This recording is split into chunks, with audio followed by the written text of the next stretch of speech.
Good evening, Councilmember Fahey. How are you tonight? I am doing very well. How are you doing, Lisa?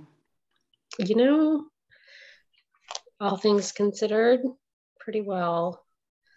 It doesn't sound good when you have to qualify it. I know. We all struggle with that. Every single one of us in this community struggle with how to answer that question right now. That's right. Yep. Yeah, definitely.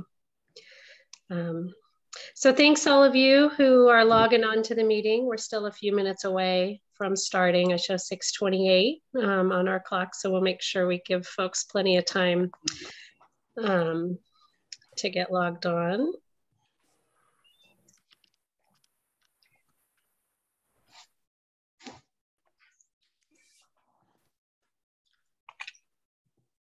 Hey, good evening, Deb.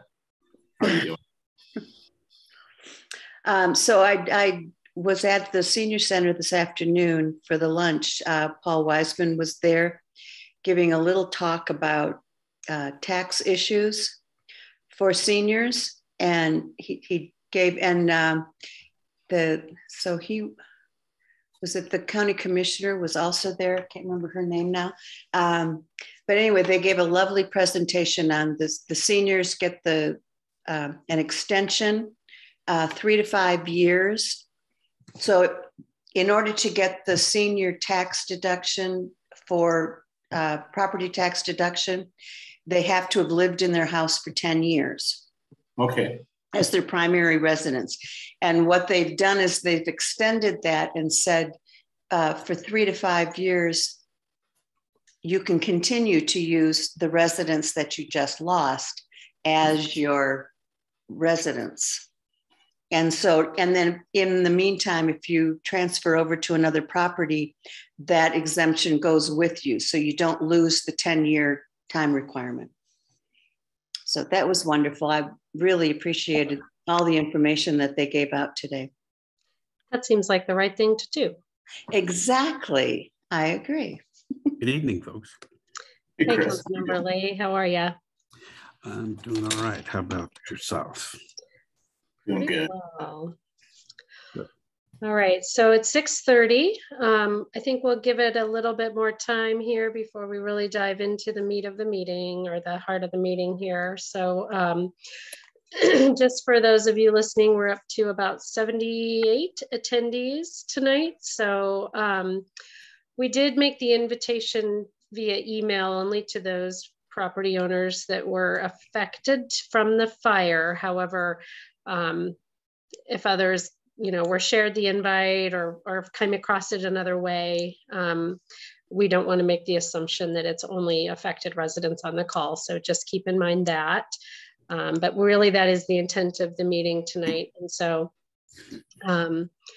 just to hear most directly from affected residents with questions. So 6:31, I think with that, we'll go ahead and dive in. So I want to recognize that we have Councilmember Deb Fahey on the meeting tonight and Councilmember Chris Lay. We did notice this as a meeting, so additional council members may hop on, and if so, we'll welcome them. So with that, additionally, I'm Lisa Ritchie. I'm serving as the interim director for Planning and Building Safety Department. Chad? Okay, I'm Chad Root. I'm your community building official. And Cameron? Hi, Cameron Folks. I'm the assistant city engineer. Great, thank you.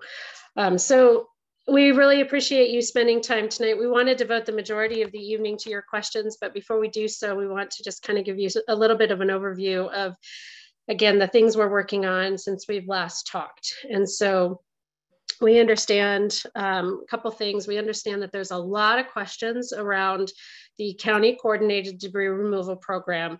The intent of tonight's meeting is to not dig too deep into those. For one, the city still is working with the county to obtain all the information. We're not the very best resource. We can share with you what we know, but we're working through that. They've put out FAQs. And so if you have questions feel free, but just know that that's probably, we're not going to be your best source of information to that tonight. What we do want to share, though, for more around the permit process for those who opt out of the county coordinated debris removal. So those are really the intent for debris removal questions tonight. We also understand that there's a lot of community dialogue around potential changes to the building codes. And so we want to acknowledge that here. Although, you know, again, the intent of the meeting tonight, we can take some questions, but I just want to let everyone know that on February 1st, which is next Tuesday, staff will be presenting some information for City Council consideration around the recently adopted building codes. And so I would say, feel free to ask your questions, although we, at this point in time, we have no direction that anything is changing. And so I wouldn't, we're not making that assumption, but we are going to be presenting information to City Council, primarily around the cost implications for the implementation of the new codes, as well as some of the practical considerations, the benefits, some of the challenges, things like that. So I would say stay tuned, but we do acknowledge that that is of high community interest. The other thing for building codes is on that meeting, we'll be presenting some options around some building codes that are related to improve fire resistance for buildings. So if you have questions on that, we'd be happy to take those. But again, we'll have a lot more information to share during City Council on February 1st. And then before we dive into, I just wanted to show a quick resource to you all. I'm going to share my screen just to show you where, if you have questions, you certainly feel free to reach out in any way you'd like, but I wanted to share with you some of the resources that we've made available on the city's website. So if you start by going to louisvilleco.gov, you'll land on the main city webpage. From there, you can kind of navigate in through. I'm not going to kind of track that through, but just trust you can kind of track along here. As local government, you're going to go to the departments, and ultimately you're going to be looking for the building safety department.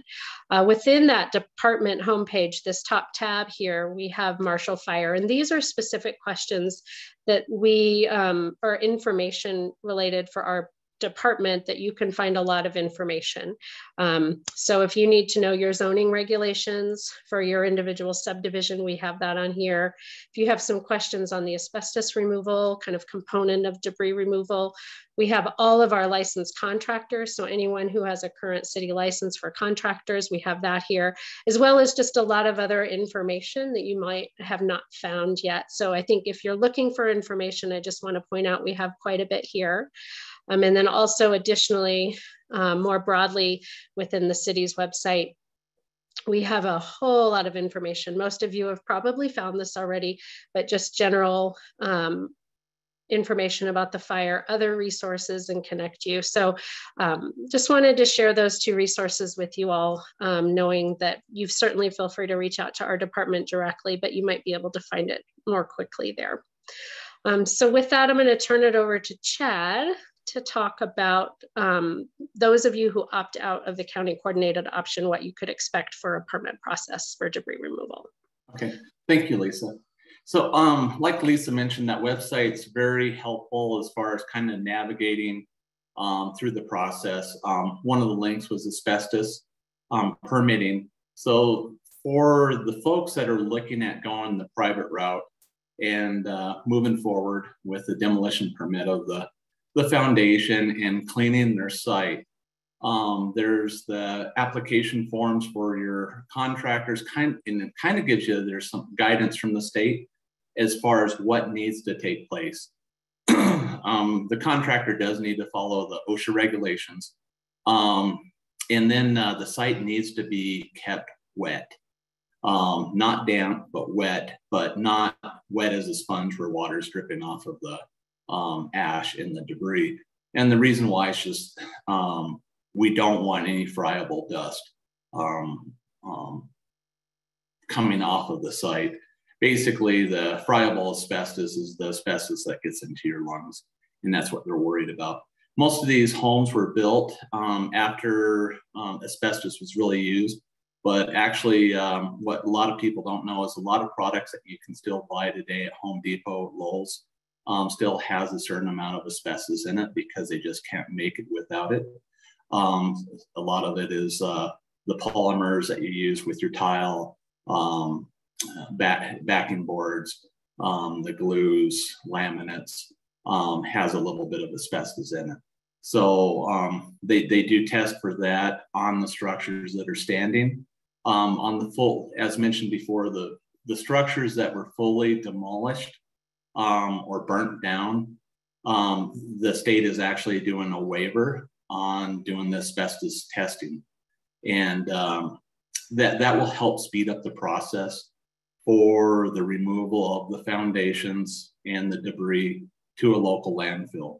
The key on that is the contractor that's doing the work has to have a Boulder County hauler's license, and they have to make sure that they are doing the proper paperwork.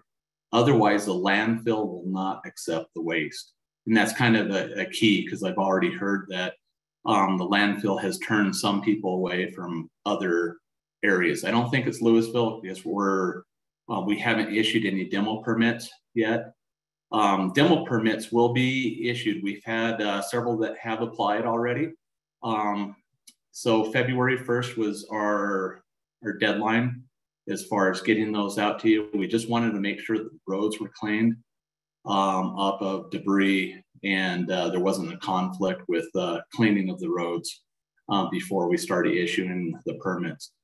On that note, before we will issue the demo permit, Building Department and Public Works will do an on-site meeting with the contractor to verify what's taking place, where the staging is going to be located at. We are going to require a T-post with a permit in front of the lot to verify that when code enforcement, other people are going by, that, hey, this is actually permitted work. So before we will issue the permit, we'll schedule a time with you where we can meet at the lot. I talked with Public Works today, and the thought was maybe the first part of the week in the morning, we would set up time where we could go out and do the site inspections and just kind of run through protocols as far as expectations, just to make it the most efficient process possible. Anything you want to add to that, Cameron? No, I think that's good. I mean, I've got my list here. I don't know if you're going to have us go through that, but I think you covered it well, Chad. Thanks. Okay. So that's kind of the demolition process, restoration process that most of you are going to be starting your path on the private side. The public side, the county side, is going to be a different path, and it's going to be regulated a little bit differently through the county. The private side will be regulated through the Building Department and Public Works on that. Also just wanted to mention that there is going to be a contractors expo that is hosted by some people from Ascent Church. And what this is the Building Department will be there for questions. We are not sponsoring this. It's put on by a private individual, and they will have different contractors there to meet with homeowners, kind of give guidance. Basically, it's kind of an expo, so you can take a look at different products that are available, different methods from different contractors, because everyone does the construction process a little bit different. And as I mentioned before, the best process that I can recommend is for you and your neighbors to get one contractor that's doing multiple homes, just because of the amount of construction activity on that area. Also, the cost will be cheaper if you have one contractor building multiple homes. Just the sake of when they buy materials, they'll buy it in bulk. They'll be able to get better discounts, and also chances are they'll be able to get the products that they need. There's a lot of shortages out there. I had some friends that were trying to get a garage door, and it was 9 months out for them to get their garage door. So it's going to be interesting, and what we want to do is help you guys as much as possible. The last couple meetings, we kind of gave direction as far as what was taking place, but we thought what we would do is open this up for questions and answers, because it seemed like last time we didn't get to a lot of the questions, a lot of the we weren't able to answer a lot of your questions that you had. So I think we'll open that up unless there's other topics we need to cover. Yeah, thanks, Chad. So Councilmember Fahey, I see your hand raised. Quickly though, I just want to let folks know that we do have on the webpage that I showed you kind of all of the permit requirements. So the submittal requirements, the permit requirements, the specifics of how the site needs to operate and dumpster locations and all of that on our website for you to share with your contractor. And as you're making your decisions, if you're going to opt in and opt out. Councilmember Fahey. Thank you, Planning Director Ritchie. I just have a couple of things. First, I just had a request from a resident that would like to know if closed captioning is available for this call because it wasn't enabled. So, and she would. Thank you. I will see. I think I turned that on. Okay, I see it on the bottom of my screen now. It's an option. Thank you for the reminder. My apologies that I did not have that set on. And I also want to welcome the mayor, just acknowledge that the mayor is now on the call. So thank you for joining us, Mayor. And then the second thing I want to do is thank everyone who's on the call for all the information that you're giving us. It's the staff has just stepped up and gone above and beyond to do anything that's necessary. And I apologize for my landline ringing in the background. So now I think it's over. Okay. We're having challenges getting our phone numbers transferred over and all these Comcast issues and all that. So the third thing, but I do want to make sure that staff is fully aware that how much we appreciate the extra effort that you guys have all put in. It's really appreciated. The third thing is that I want to make it clear to the residents that the reason that we have all of these code requirements and things is for their own safety. And so I've heard stories already of people who have gone in and had insulation, for example, replaced, and the contractor wasn't licensed and the worker went in and put his foot through the ceiling. And so now they have to replace the ceiling in one of their bedrooms.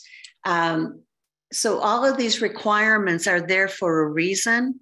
And I just want everybody to know that it's all for their safety, and it's not because we're not trying to make any money on this. That's just has to be a given. And so I just want to make sure everyone knows that the reason that we have these requirements are for their safety. So thank you. Thank you. All right, with that, we're just going to go in the order that we see the hands. There's a lot of hands raised. Hopefully we can get through them. First, we have Michelle Clifford. Hi, can you hear me okay? Yes, yeah. we can. Yeah. So the first part, thank you guys. I do appreciate all you're doing. The big question is opt-in versus opt-out. I'm very confused on whether or not if we don't know yet, because a lot of us have hired contractors who still needed to hear this information before they can even give us a quote. So we're trying to figure it out. Should we opt in now and then opt out later, or the other way around, or what's the best option for us to do? That's a great, okay. That's a great question. And I'm sure a lot of you are waiting to kind of get all your information to make your decision.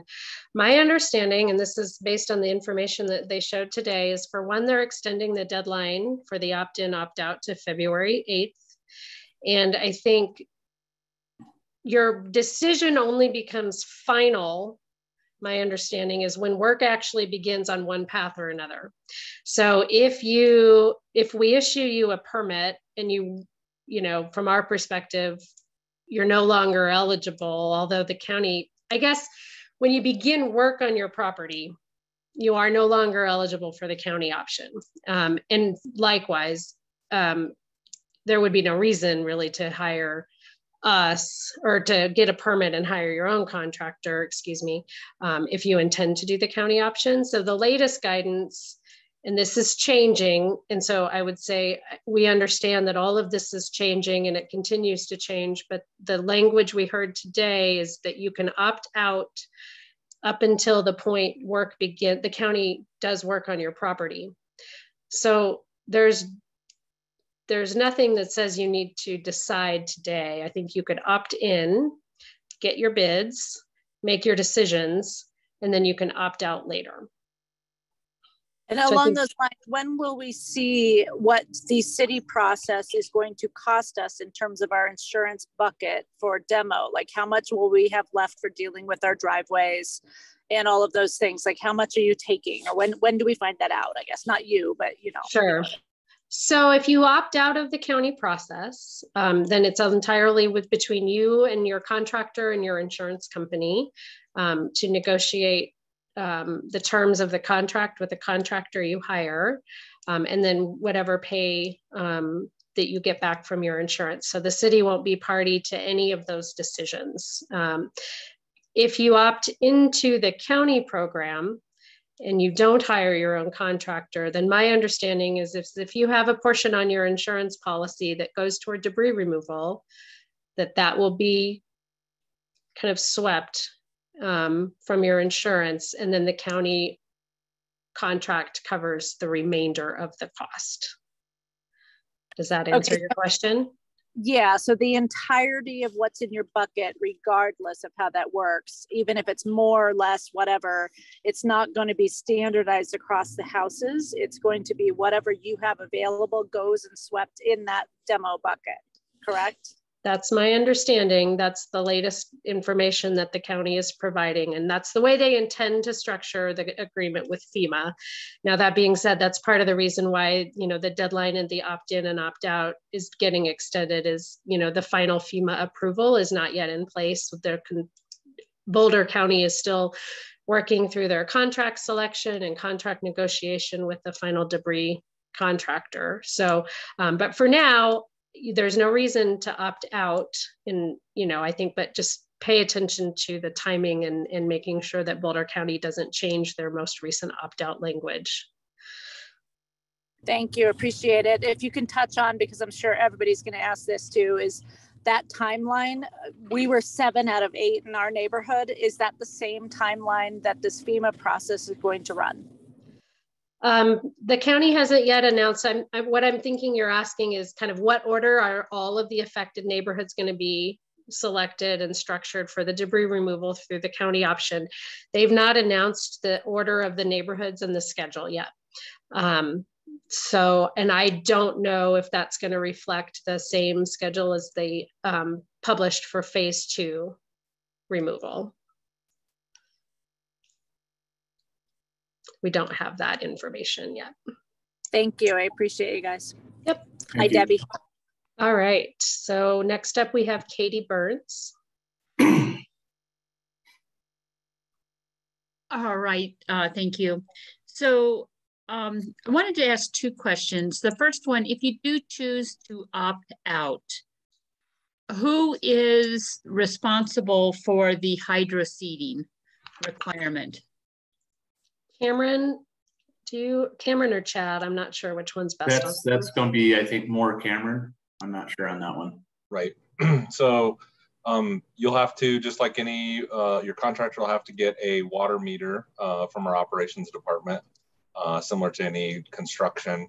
The issue may be, depending on where you're at, water supply. So we have water lines currently turned off in a lot of these burned area subdivisions as we do water sampling, and we're trying to get them back online. Depending on the timing, your contractor may have to go somewhere else where we have water at a fire hydrant to pull water from. But that's kind of the short answer. So let me repeat that. So if you opt out, it's up to your contractor then to do the hydroseeding and then to find the resource of water, whether it be a fire hydrant or be a temporary meter at your own water port. That's correct. Correct. Okay. My next question is, and I know you touched on this very briefly, that you're going to be presenting options on February 1st as a staff over to the council relative to the code amendments that were made in December for being green. I just wanted to take this opportunity to say, you know, we've met with 2 builders, and to meet those code requirements, they're guesstimating that it's going to add about $70,000 to our build, you know, and all of us are so underinsured that additional 70,000 is just going to be so difficult and make some people not able to rebuild. You know, it's just another big chunk that we're going to have to financially figure out. So. Thank you for your comments. We're hoping to, again, kind of present a range of options on cost impact to refine the numbers on that. Next up, we have Cynthia Stonesmith. Cynthia, you might need to unmute on your end.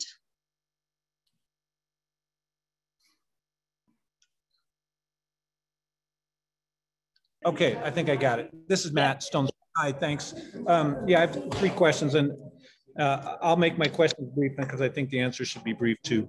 Do I understand that each individual contractor for every site they go to, every time they have to have a personal on-site meeting with the owner, the city, and Chad and his team? Okay, so for if you're doing your where you opted out and you're going the private route, yeah. What we want to do is, before we issue the permit, is we have a construction meeting with the contractor or whoever's doing the work, just to verify, hey, you need to stay within your property. This is where your dumpster's going to be. You can't put it on the right of way. There's some other parameters that Public Works has as far as bringing back the utilities, you know, within the property line. If the foundation's coming out, you know, one thing that a lot of people had questions on too is the foundation. I would say that most of the foundations will have to come out. You know, a lot of people had fire safes, gun safes that were supposed to, you know, protect their valuables, and they open them up and it's just ash on the inside. It just shows how hot the fires were. And, you know, concrete is kind of... Can I get back to my original question? Okay. Wouldn't it be more effective to have a meeting where we meet with all the contractors once so they can get that information, rather than try and do it one at a time with each contract? There's going to be dozens of individual meetings if we proceed the way that you're talking about. You know, I wish that was as easy as it sounds, but everybody's starting at a different time. And there's really no way to, a lot of people don't even know who their contractors are at this point. So what we'll end up doing is just meeting with the contractors that are ready on the private side, doing it when they're ready. Individual meetings on site with the owner, contractor, and the city. I think I got it. And part of it too is we're going to take a look at the lot and where they're staging and kind of go over that. It's kind of a case by case situation too. Okay, so you said that your goal was for this first, but you were non-committal on that. Is it the first or is it not the first? So the permits are going to be released on the first, but before we can release them, we have to have an on-site inspection. Okay. With the contractor. Hydro seeding is not a requirement, just keep it wet. Is that what I understood? I was confused after Katie's comment. If you're going the private route and your contractor is ready to start the work, during the time that they're doing the work, they need to keep it wet. Right, but hydro seeding is not that. I mean, they can keep it wet without hydro seeding. That's correct, right, Cameron? Okay. My last question, I'm sorry, is are you saying that for this route, there are no extra city and county requirements, that it is 100% the state guidance? I just want to be clear, because that's what I heard earlier. Yeah, at this point it's 100% state guidance. We will do a final inspection.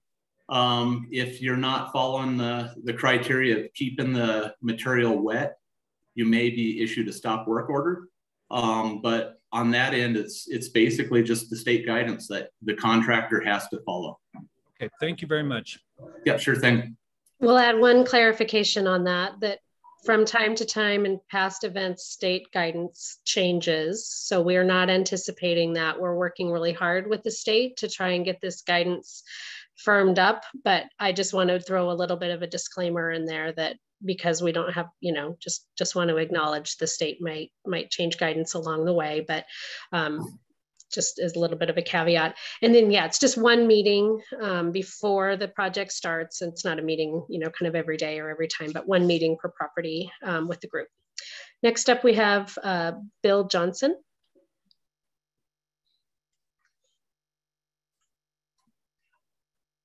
And Bill, you'll probably need to unmute on your end. Can you guys hear me okay now? Yes, we can. Yep, we sure can. That's all right. So Lisa, Cameron, Chad, I just want to say thank you again for all your efforts in this very difficult time. I know that we've been putting the screws to you in terms of getting all this information out and clarity for us. So we really do appreciate it. And council members, thank you for attending and helping champion our cause with the county and the broader FEMA program as we all look to rebuild here. So since we do have two different pathways, right, the private versus the coordinated effort, what's very unclear to me and my neighbors is how do those two paths potentially conflict with one another as it relates to trying to get the sites back to a rebuildable condition where you would look to issue building permits on those different lots that may have different timings for when those lots get scraped? Or are you looking to ensure that all adjacent lots are cleared through whichever route you go before you issue the rebuilding permits? So can someone speak to that, please? Yeah, I think that's a good question. So I think ultimately, if you opt out of the county program, you do have more control over your timing through the hiring of your contractor. That being said, there are other factors that come into play as to when we could not necessarily issue a permit, but when your lot and your neighborhood are ready for construction. And so some of those are around public improvements like water infrastructure, Excel, getting their grid back fully online, sanitary systems, sewer systems, and then also just kind of safety considerations. We have some neighborhoods that are, very intertwined with retaining walls and things like that. So I think the intent, and I think our department will do every effort if that you've opted out of the county program to keep you moving forward on a timeline that you desire. But there are some issues that may not be resolved, and those would be handled on a case-by-case basis. Cameron or Chad, do you have any more to add to that? No, I think that's a good point, Lisa. I think case by case is how we set those. We'll just have to look at each scenario and make a determination from there on what's safe and what's doable. Yeah. We'll know more too. Sorry, go ahead, Chad. Yeah, I agree. It's kind of case by case. The private route are for those homeowners that they want to get going. They don't have the luxury or the time, I guess, to wait on the county's route. And so it's private property, so we have to give them the right. I think what those people may be up against is they'll be far ahead of the neighbors that have gone on the county route, and they may be framing, or they may be in their home after they get a CO, and the rest of the neighborhood will be a construction zone. So I think that's it's great to be first, but there's also some downfall that comes with being first back in your home in a neighborhood that's been completely destroyed. So I don't know, did that answer your question? It did in part, but I have a follow-up based on what you, Okay. you just said. So you mentioned that it'd be on a case-by-case basis. Who do we interact with in those case-to-case examples that you had mentioned? You're going to interact with us. Okay. Yeah, with Public Works and Chad. Yeah, you'll just give our department a call. You can give me a call. My personal cell phone's on the website. If you need to, if you have questions, feel free to give us a call anytime. And we actually hired an additional permit tech just to answer questions and help this process kind of streamline through and answer questions for people. We'll know more too as we complete our infrastructure assessments, and as the county publishes their schedule, we'll have a lot better idea in the coming weeks of when neighborhoods are going to be able to come online and where we might have issues with, with coordination. So do feel free to check in as you know more of your plans. Councilmember Fahey, I see your hand is raised. Just thank you. Go ahead. Oh, no, thank you, Bill.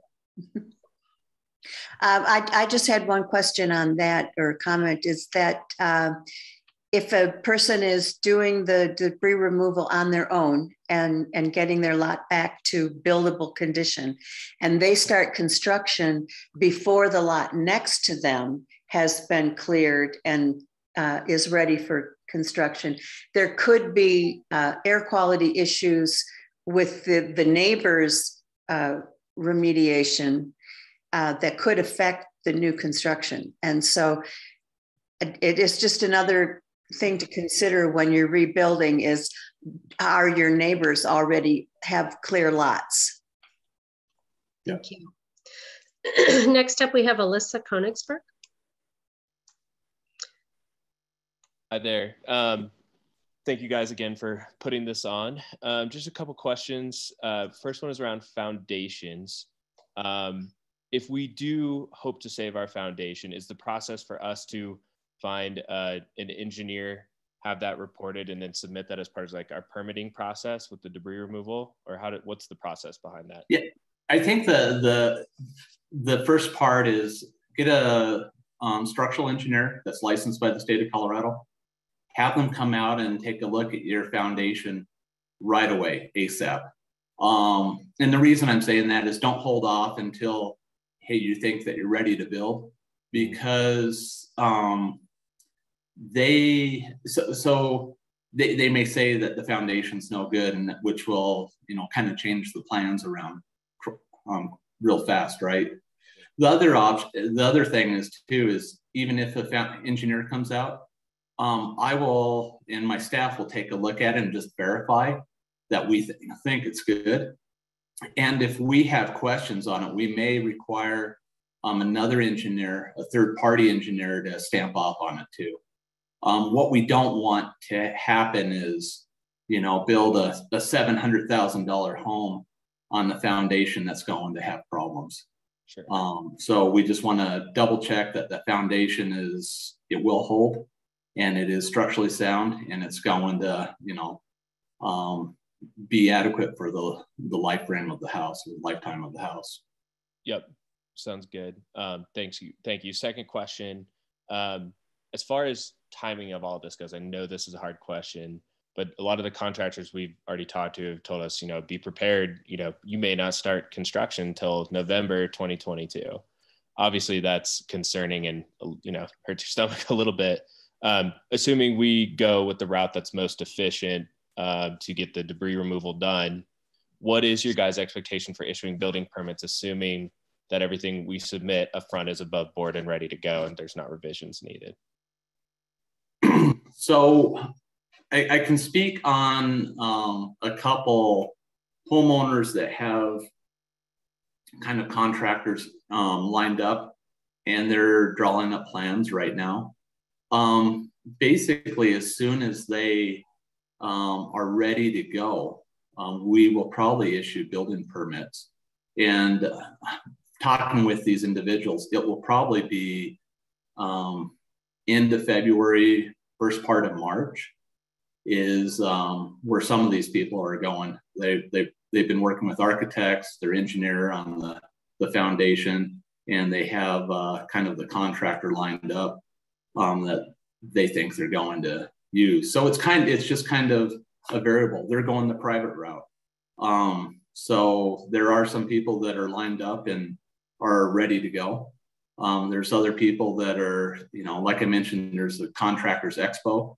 They probably won't make a decision on the contractors or materials or the type of home, So this is something to think about too. Lumber prices are, the futures are pretty high if you look at the stocks on that, what they're expecting to happen this summer. And this may be a time and period to look at alternative building methods, as far as concrete, insulated foam blocks, straw bale home, just different types of construction materials, SIPS panels, So, and as the building department, we allow alternative means and methods as far as homes. So, that's something to think about as well. Sure. Awesome. Thank you so much. Sure. Yeah. And again, kind of caveating that around the specific circumstances on each specific lot too, with water and utilities too. So reach out though, I think, as you're developing your plans and letting us know your timelines. If you're hoping to move relatively quickly, the more we are aware of that, the better that could go. Next up, we have Melissa Petty.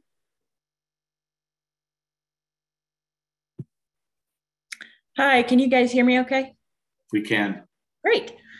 So we are kind of in a in between stage. So our house didn't completely burn, but it suffered significant damage to the point where they're going to have to gut everything in the house, they think. So I think we have to work with a contractor to do that. We can't use the county services. Is that correct? That is. Yep. Yeah. So can we leverage any of the county services? Like, we're trying to leverage the debris removal. So they haven't started demoing anything, obviously, but there's mattresses and furniture and that sort of thing. So my understanding is ultimately the county would be the best answer on that question. So I'm aware that some folks are submitting, these opt-in, opt-out forms on the hopes that maybe they might expand the program, but ultimately the county will be the factor on that. There are also going to be some curbside pickups for some of these damaged materials. So stay tuned to some of those announcements. I'm not sure when that's happening, but I know the county is coordinating some curbside, kind of large item pickups in the few coming weeks. So there might be an opportunity to rid some of the materials, but my understanding is no, you're likely not eligible for the program. Stay tuned. You can ask the county for sure, and then make sure you get a permit for the work that you're going to need to do, and we review that for you. Okay, just a couple of follow-up questions. Keeping things wet, does that apply to us? Because most of the damage is interior. I mean, we still have the structure of the house there. So Melissa, you're kind of the oddball on this. Your contractor will actually have to go in and do a sample on the inside of the house for asbestos. And then they'll have to send it to the state. And then they'll actually the state will give us a demo permit. And that process takes about 10 days with the state. Okay. Before we can give you a demolition permit. It's okay. A state requirement. It's kind of weird because, on the totally burned homes or the homes that are so burnt that they say it's too dangerous to take samples, they gave a waiver. But on these homes that are smoke damaged or unfortunately like yours, that are partially burnt, they are still requiring the full asbestos process to take place. Okay. Yeah. All right. Thanks a lot. Yeah. All right. Next, we have Kevin Anthony.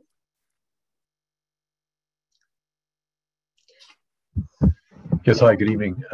We have a retaining wall that is shared with other neighbors, our house was destroyed, and as was the retaining wall. I'm curious if you have guidance on sequence of events as far as retaining wall repair before debris removal. And then I guess secondly is there any sort of assistance that the city is going to provide on either side of that with either the retaining wall repair or debris removal in those scenarios? That's a good question, Kevin. What street is this? Spyglass Circle. Cameron, you want to take this one? Sure. Or sorry, Ted. No, that's good. So as far as the retaining wall goes, if you're going to do the opt-in with the county, then they'll kind of coordinate what needs to happen, you know, across whatever lots that they're doing the debris removal on.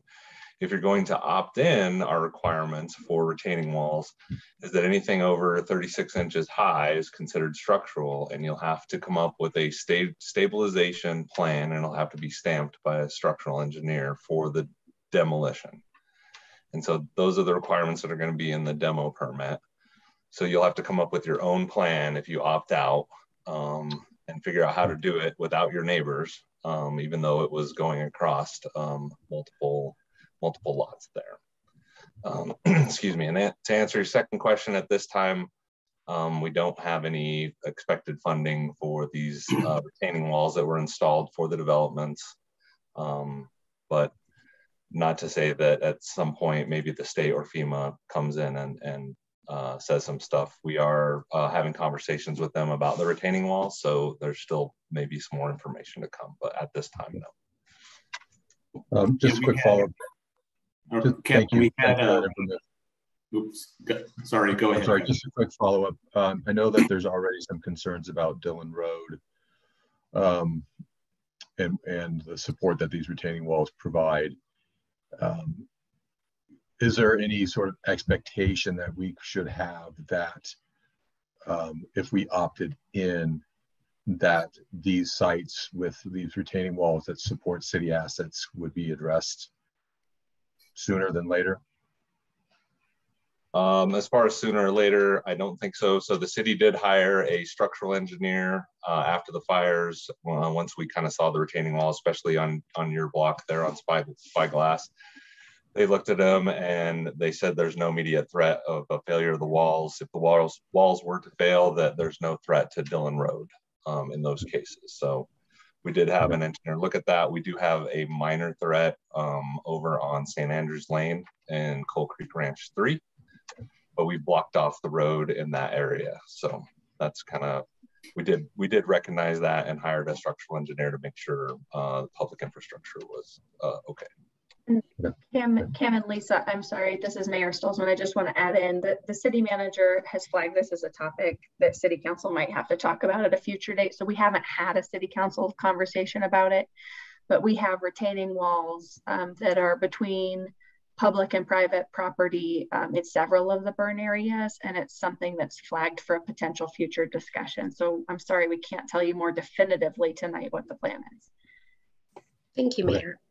Thank you. Chad, did you want to add more? Yeah, like Cameron said, we had conversations today for about an hour with the county and with FEMA. And I think there's another meeting tomorrow pertaining to this, as far as what we're looking at. If someone was to opt in with the county program, is it, if they start removing the foundation in these locations, could that trigger the wall to come down? And would it not be safe? And if it's not safe, they were looking at a plan or a program, but nothing's been set in stone yet. Thank you. Yeah, sure thing, Kevin. Thank you. Next, we have Mark Paniatowski.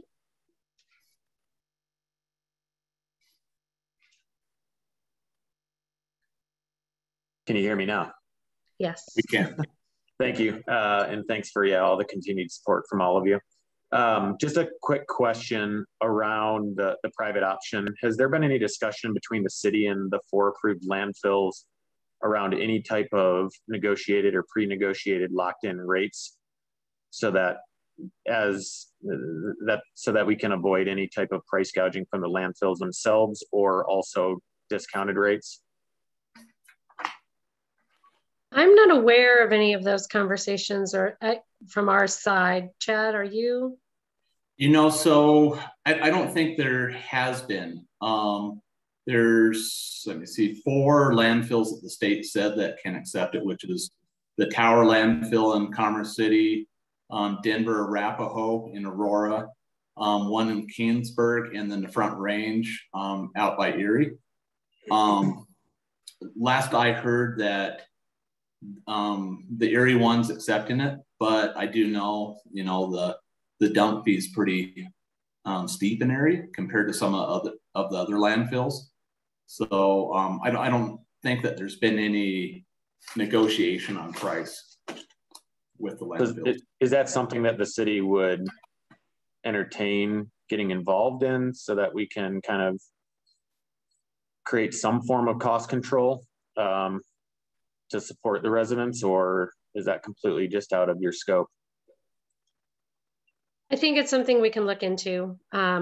We are trying to work on behalf of our residents in a lot of capacities with respect to understanding price impacts. So I don't have probably more information as far as how much influence or if we even could have influence there, but I think it's certainly something we can add to an option to explore. So I think that's probably as much as we could say tonight. Yeah, no, fair enough. And I appreciate it. Thank you. Thank you. Just want to add a quick follow-up to a question Cameron pointed out, an update on the curbside pickup. So if you, I had mentioned that the county will be doing a curbside pickup for damaged items, large item pickup. You will need to add your name to the self-report list in order to qualify for that program. So the county's debris removal webpage has more information on how to do that, but just want to add that to my previous comment. Next up, we have Susan Nettle.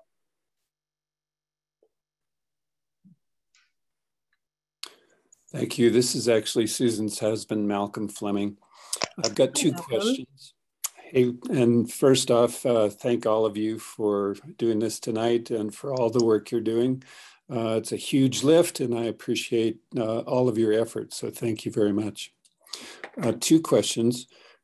First, if we hire a structural engineer and they determine and certify that the foundation is sound, but the city has questions about that, will the city be securing that second opinion and paying for it? And second question is, if we intend to use the existing foundation, is the existing improvement location certificate on file with the city sufficient? Okay, I'll answer the first one if you want to answer the second one, Lisa. So the answer is no. If we come out and verify that when we see that there's some spalding or kind of an orange in the concrete, we've been told that, hey, that's kind of almost a sign that the water concrete has moisture in it, was boiling. At that point, and the engineer said, hey, it's fine. The third party will be an engineer from a different firm, and it will be up to that engineer or you to pay the fee on that one. Before we move on to the second question, follow up to that one is the engineer we've employed said he can easily fix it with putting sister walls in and shoring up the beam pockets. You won't be able to see that when you come out to look at it. It's just part of the plan. So how do you take care of that case? So that's a little bit different. So if they acknowledge that there's some areas that there are of concern, we'll take a look at that. And if they have plans, you know, hey, this is what we're doing. We're going to remove this part of the wall. We're going to do a sister wall out. It's going to sit on the footer that's down below. Some of these were foundations were put on piles. If they have a decent plan on how they're going to fix it, usually we won't second guess that. those. Okay, great. Right. Thank you. Yeah. Thank you. Yeah. Now into your second question. Sure. So to answer your question about an ILC, if you're using the existing foundation and not expanding your footprint of the development within, I haven't evaluated our policy for this specific circumstance, but I believe we would recognize the existing ILC for the site plan. In that case, nothing's changing. And so normally though, I just want to speak to this real quick. So for homeowners whose foundations do get removed, we will require an ISP, which is a good survey with submission of your building permit.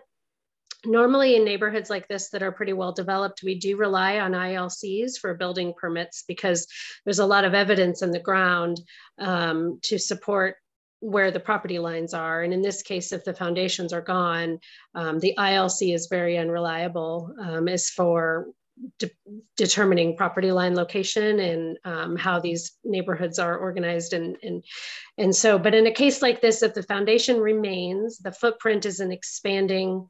If the footprint's not expanding at all, we certainly can rely on the ILC. I think if the footprint is expanding, I would need to understand more about kind of the extent of the expansion beyond the footprint of the existing structure and whether or not we could rely on the ILC. So I'm happy to work with you directly more on your circumstance and how much we could rely on that.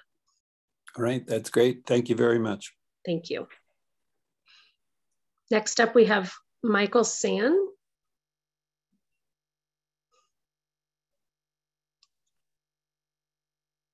Hello, can you hear me now? Yes. Hi, this is actually Marcy Stanis. Hi there. Thank you for taking my question. My question is that I have heard that there's talk of implementing lot coverage limits in neighborhoods that previously did not have those, and limiting residents in a way that they weren't before. Is that something that's being looked at? Are we confident in just using our prior setbacks that were approved in the original plans? Sure. So I'm going to speak broadly, not knowing the specifics of which neighborhood you're in, and each of our neighborhoods are a little bit different.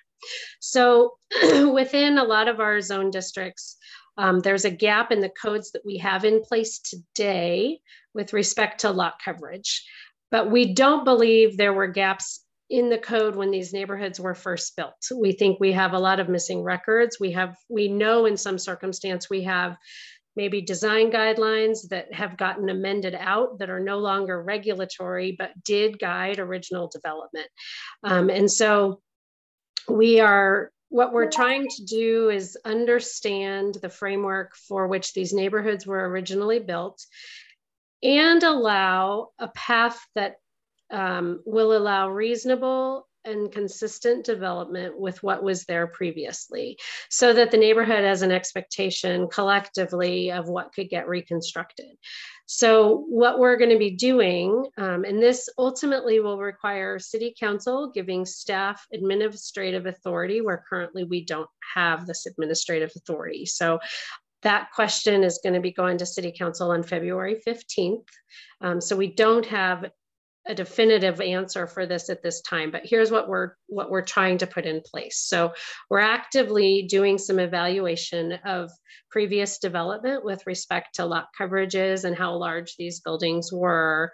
And we're going to make interpretations for each neighborhood that reflect similarities to what was there before, but also hopefully some allowances. Say if you had a two-story home with a smaller footprint, but you desire to reconstruct a single-story footprint with maybe a single-story home with a larger footprint, then you can kind of take some of that second floor, development and apply it on a first floor from a lot coverage perspective. So we're trying to build in some flexibility to that, but we also do want to put in regulations that mirror what was in place before, but is no longer in effect. So that's kind of the high level answer. We also have some neighborhoods where there's some, inconsistencies in how the codes have been applied over the past 30 years. And so we want to, again, allow people to rebuild in a manner that was there before, but gives us the authority to do so given the fact that our code currently doesn't allow it. You can let me know if you have follow-up questions on that. Yeah, no, we're on Mulberry, and there was no lot coverage limitation, and our home was specifically, we were told that we could do a large addition. And what I'm understanding is that the city now, or the planning department now, wants the authority to tell us no, but we didn't, that was not in place before. So it looks like you're trying to limit residents who are trying to maybe expand their footprint or are on these very small lots to maybe limit to be further away from our neighbors, and some of those things that might help mitigate these type of things. But so it feels to me like you're trying to put a limit where there wasn't one before, in a way that's, I'm already far down the process with our architect. We're using private, getting our stuff removed privately and trying to move really quickly. And like everyone else, we can only afford to pay our architect once, not over and over again, because you guys want to apply a new consistent rule that was never applied before. So, yep, I understand. I'm happy to talk with you more about your specific circumstance if you want to give our department a call. I don't think this intent is to limit your options. I think it's just to try and put kind of some consistency around there, but I'm happy to work with you on your specific question for your specific lot. Okay, that makes sense. I just think everybody on there is going to want to know if you're changing the rules in the neighborhoods based on what they understood when they bought them, that you're asking for authority from the city council to do that. Understood. Is that what's happening? I just want to be clear so that everybody knows, because I feel like it hasn't been advertised that you guys are trying to change that. Can I just jump in for a second, Lisa? Mm-hmm. Sure, thanks, Mayor. This is Mayor Stolzman. So right now, if we follow my understanding is if we follow the code the exact way it's written, is every single person would have to come to city council to get their plan reviewed.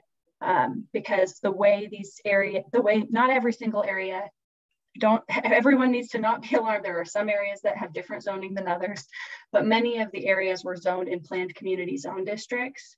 And so the underlying setbacks and things like that you're talking about don't apply in those circumstances. It's an act of city council that approves the plan for the entire subdivision.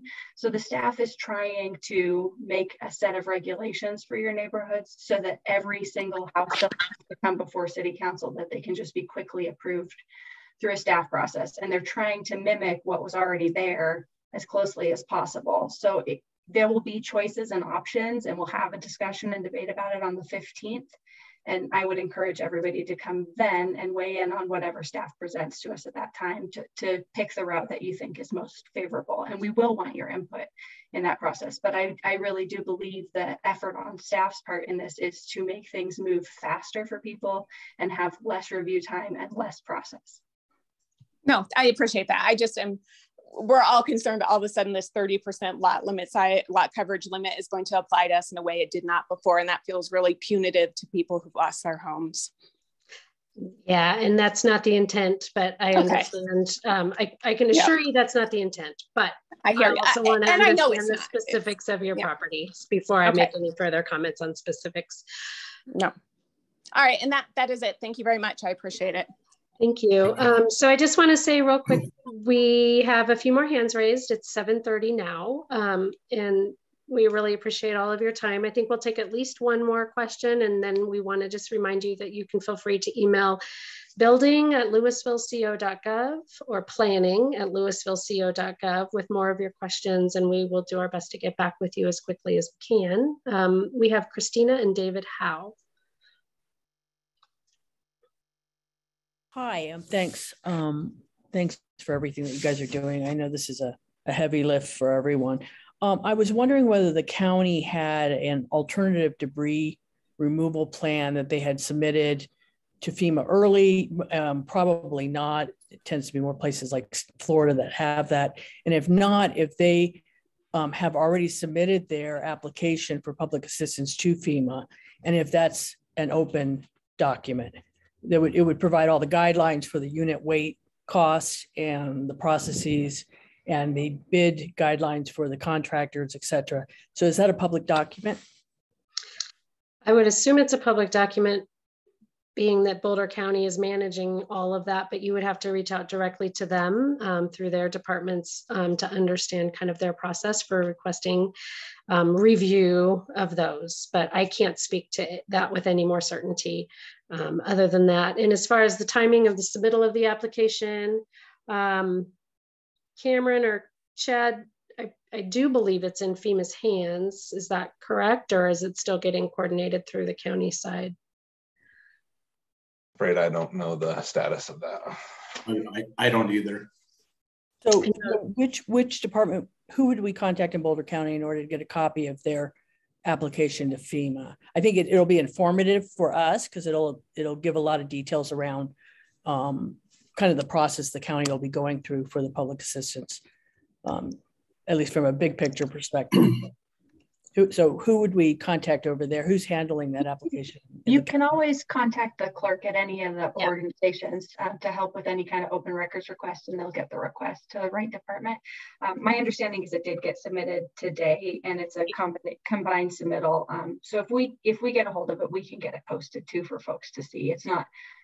It's just that no one on this call directly has access to it. That was the only hesitation. But if we get a copy, we can absolutely make it available. And to your first question, we did not have a pre-approved debris removal plan.